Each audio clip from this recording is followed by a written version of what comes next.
बोल करवा चौथ माता की जय। एक साहूकार के 7 बेटे और 1 बेटी थी, जो कि 7 भाइयों की लाडली बहन थी। 8 भाई बहन एक साथ बैठकर खाना खाते थे। कार्तिक की चौथ आने पर बहन ने करवा चौथ का व्रत रखा। जब 7 भाई खाना खाने आए तो उन्होंने बहन को भी खाना खाने के लिए बुलाया। तो माँ बोली, आज इसका करवा चौथ का व्रत है, जब चांद निकलेगा तब यह अर्घ देकर ही खाना खाएगी। तब भाइयों ने जंगल में आग जलाकर छलनी में से चांद दिखा दिया। बहन भाभियों से बोली, चलो अर्घ दे लो, चांद निकल आया। भाभियाँ बोली, ये तेरा चांद निकला है, हमारा चांद तो रात को निकलेगा।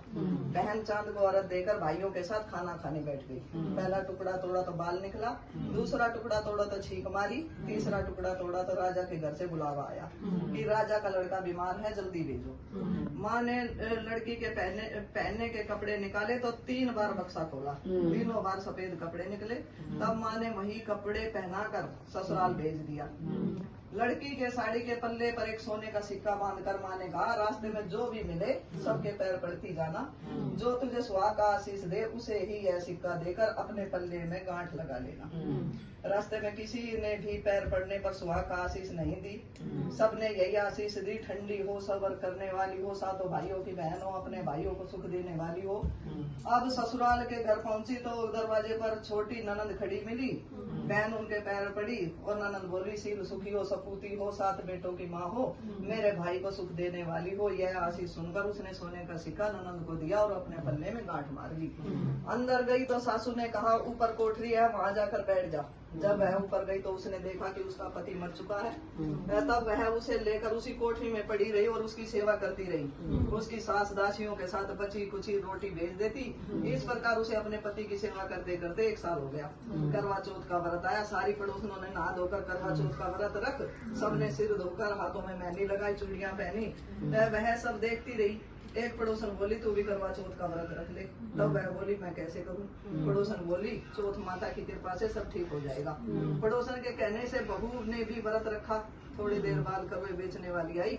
करवे लोरी करवे लो, भाइयों की प्यारी करवे लो, दिन में चाँद उगाने वाली करवे लो, ज्यादा भूख लगने वाली करवे लो। बहू ने आवाज लगाई, ए करवे वाली, मुझे करवे दे जा। करवे वाली कहने लगी, मेरी दूसरी बहन आएगी तो तुझे करवे देगी। दूसरी बहन आई, करवे लोरी करवे लो, भाइयों की प्यारी करवे लो, दिन में चांद उगाने वाली ये करवे लो, ज्यादा भूख लगने वाली करवे लो। बहू ने आवाज लगाई, करवे वाली, मुझे भी करवे दे जा। दूसरी करवे वाली बोली, मेरी तीसरी बहन आएगी तो तुझे करवे देगी। इस प्रकार 5 बहनें आकर चली गई, पर किसी ने भी उसे करवे नहीं दिए। फिर छठी बहन आई और बोली, मेरी 7वीं बहन आएगी, वो तुझे करवे देगी। तू सारे रास्ते में कांटे बिखेर के रखना, तब वह उसके ऊपर से उसके पैर में कांटा चुभ जाएगा, तब वह खूब चिल्लाती हुई आएगी। तब तू सुई लेकर बैठ जाना और उसका पैर पकड़कर मत छोड़ना और उसके पैर का कांटा निकाल देना, तब तुझे आशीर्वाद देगी। तो तू उससे करवे मांग लेना, तब वह तुझे करवे देकर जाएगी। तब तू उद्यापन करना, जिससे तेरा पति अच्छा हो जाएगा। तब उसने वैसा ही किया।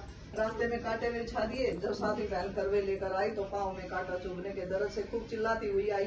तो बहू ने उसका पैर पकड़कर छोड़ा नहीं और उसका कांटा निकाल दिया। तब उसने आशीर्वाद दिया तो बहू बोली, जब तुमने आशीर्वाद दिया है तो करवे भी दे जाओ। 7वीं बहन बोली, तूने तो मुझे ठग लिया। यह कहकर चौथ माता ने उसे आंख में से काजल, नखनों से मेहंदी, मांग से सिंदूर और चितली उंगली का छीटा और साथ ही करवे भी दे दिए। अब करवे लेकर बहू ने उद्यापन की तैयारी की और व्रत रखा। राजा का लड़का ठीक हो गया और बोला, मैं बहुत सोया। मैं बोली, सोए नहीं, 12 महीने हो गए आपकी सेवा करते करते। कार्तिक की चौथ माता ने सुहाग दिया है। उसका पति बोला, चौथ माता का उद्यापन करो।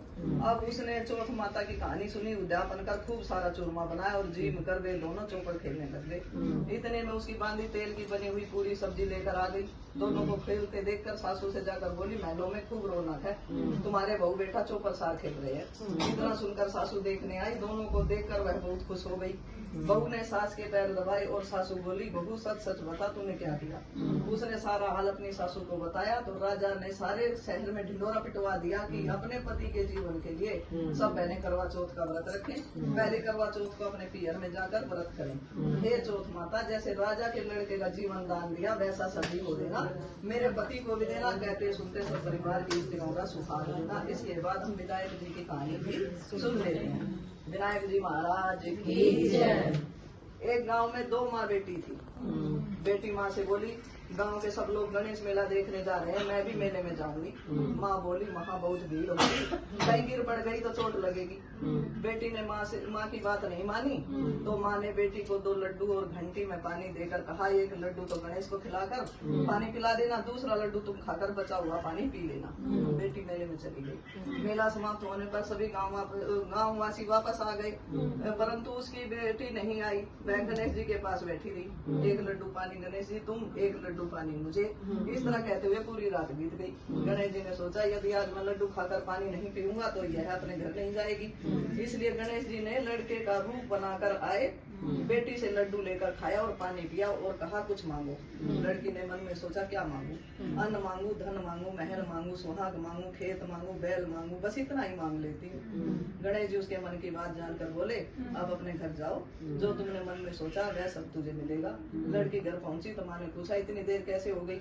लड़की ने कहा आपके कहे अनुसार मैं गणेश जी को लड्डू खिलाकर पानी पिलाकर आई हूँ। देखते ही देखते जो कुछ बेटी ने मन में सोचा था वह सब कुछ उसके घर में हो गया। हे गणेश जी महाराज, जैसे आप उन माँ बेटियों पर बरसे वैसे ही कहते सुनते हर किसी पर बरसे। श्री गणेश जी महाराज की जय।